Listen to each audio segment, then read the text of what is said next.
안녕하세요. 12월 7일 월요일 날마다 주께로 큐티 가이드입니다.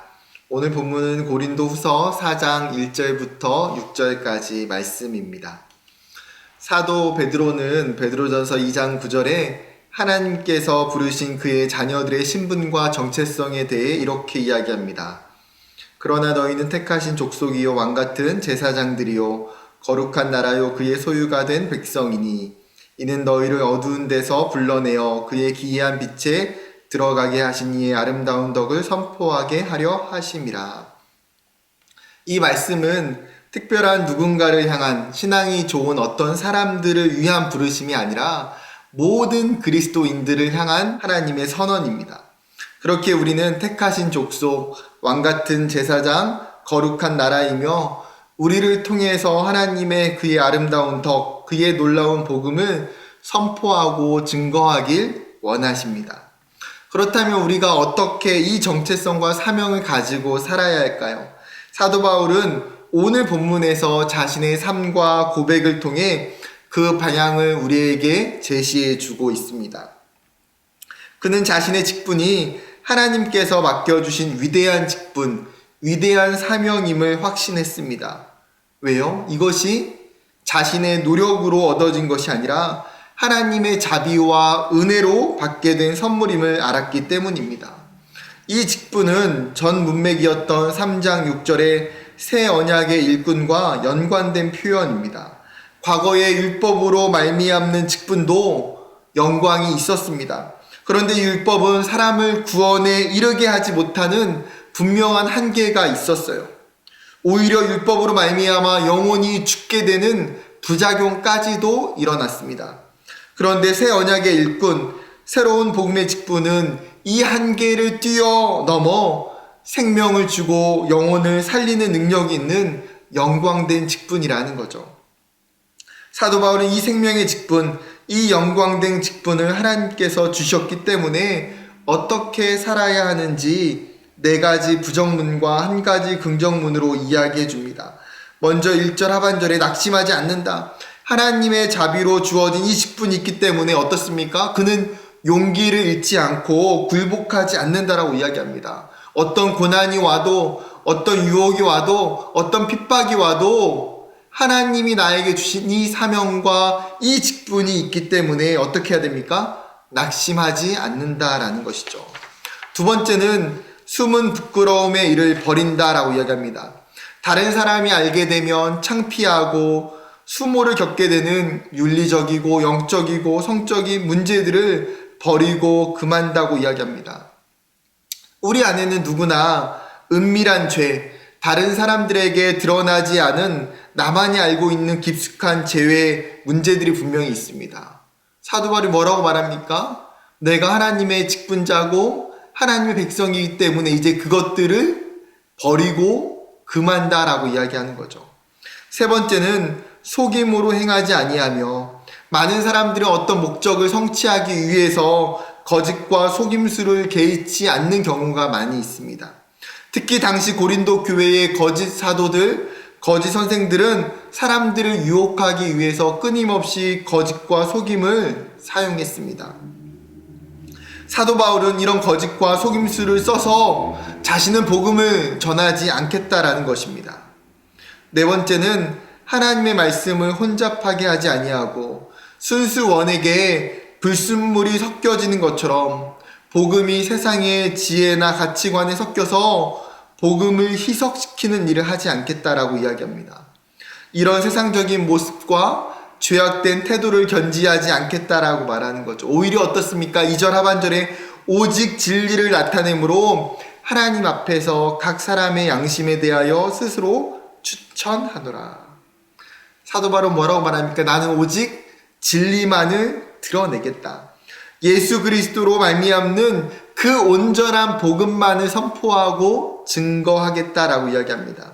그렇기에 그는 하나님과 사람 앞에서 거리낌이 없이 담대할 수 있다고 이야기하는 거죠. 이것이 왕같은 제사장이며 하나님의 거룩한 나라 백성들이 쫓아가야 할 모습입니다. 복음을 받은 사람에게는 세상의 중립지대는 없습니다. 세상과 타협할 수도 없습니다. 세상과 타협하는 그 순간 복음의 순수성이 깨져버리기 때문입니다.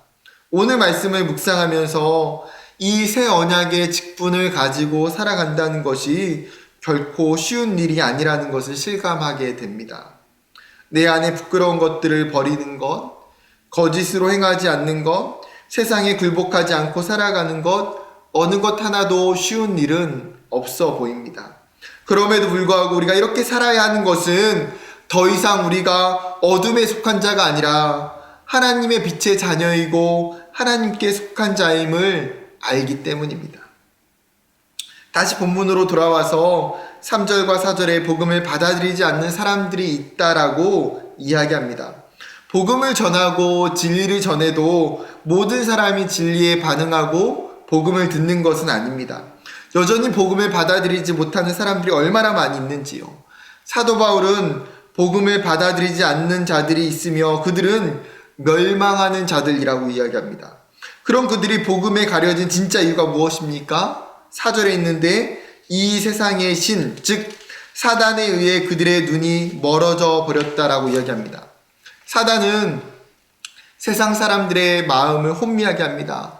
그들의 눈을 멀게 하여 복음을 보지 못하게 하고 세상에 있는 다른 것들, 죄로부터 그들의 눈을 돌리게 합니다.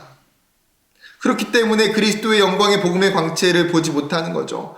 이 영광의 광채가 드러난 실제가 무엇입니까? 바로 예수 그리스도입니다. 하나님이신 그분이 인간의 육신을 입고 이 땅에 내려오셨습니다.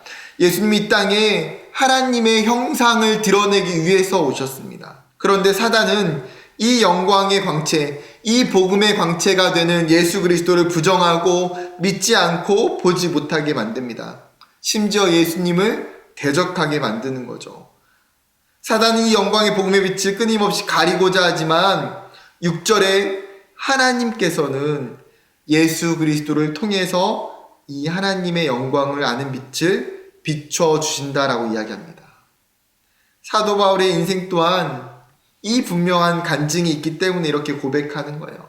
과거에 자신이 율법으로 말미암아 하나님의 영광을 보지 못하는 인생을 살았습니다.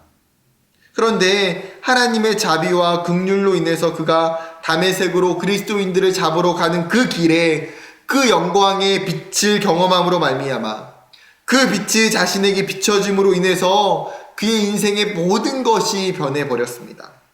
여러분, 우리 주변에도 이 영광의 광채를 보지 못하는 영적으로 소경된 사람들이 얼마나 많이 있는지요. 그들에게 사도 바울이 경험했던 이 영광의 광채, 우리의 인생 가운데에도 찾아오셨던 그 영광의 빛을 우리가 볼 수 있도록 도와야 합니다. 우리가 그 빛을 직접적으로 줄 수는 없지만 그들의 멀어진 눈을 돌리게 하고 하나님께 향하게 하는 일을 우리는 섬길 수 있고 그들을 위해서 기도할 수 있습니다. 하나님, 내 가족들, 내 자녀들, 내 이웃들에게 사단이 유혹하고 그들의 가려진 그 영혼의 눈을 떠서 하나님의 그 영광의 복음의 광채를 보게 하여 주시옵소서. 이 기도가 우리에게 너무나 필요한 줄 믿습니다.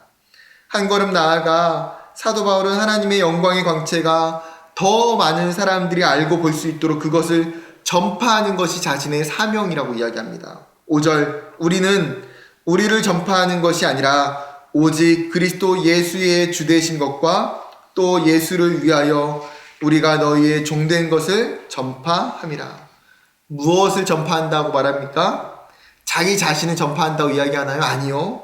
나를 전파하는 것이 아니라 내가 전파하는 것은 오직 그리스도 예수의 주되심, 그분이 하나님이시며 온 인류의 구원자 되심을 증거하고 또한 예수 그리스도께서 이 땅에 오셔서 종되신 것처럼 우리 또한 예수를 닮아 다른 사람을 섬기는 종과 같이 살아야 함을 전파한다는 거예요. 여러분, 복음을 전하는 사람은 전파하는 대상을 전혀 바꾸지 않습니다. 복음의 주인과 종을 바꾸어서 이야기하지 않습니다.